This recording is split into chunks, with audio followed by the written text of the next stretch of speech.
सुद्धा एक मिसकॉलचं एक कॅम्पेन राबवलं होतं. कमीत कमी 20 ते 22,000 मुलांनी मिसकॉल कॅम्पेनिंग राबवलंय. बाकी आम्ही अनेक प्रकारचं कॅम्पेनिंग करतोय. मुलं मुली कमीत कमी 15,000 मुलं मुलींनी त्याला जोडलेत. मधल्या काळात तुम्हाला मी माहिती आहे, मी एक रोजगार मेळावा सुद्धा घेतला होता. तेव्हा सुद्धा मी कंपनीला विनंती केली होती. आपण रॉयल गार्डनला रोजगार मेळावा घेतला होता.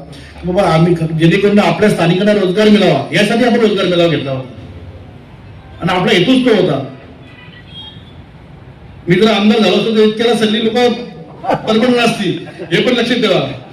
मी ठेकेदार नाहीये, मी कॉन्ट्रॅक्टर नाहीये, मी दलाल नाहीये, मी कोणाचा रुपया कमिशन खात नाही. पीडब्ल्यूडीला म्हणजे राज्य शासनाला एनरोल केलेला आहे. आणि जी मुलगी कॅम्पेन रील्स करते ती माझी पुतणी आहे, नेहा आत्माराम घारे. बरोबर. दुसरा विषय, मी ज्या साम्राज्यात राहतोय त्या साम्राज्यामध्ये लोकांचं कसं सोनं झालंय. आम्ही ते सिक्युरिटीमध्ये काम करणारी कॉलेज असू द्या किंवा रेडिसन असू द्या, तिथं आदिवासी का अजून कुठल्या समाजाचा माणूस असा नाही बघितला. तर सिक्युरिटी पण परमनंट असलेली कंपनी माझ्याकडे आहे.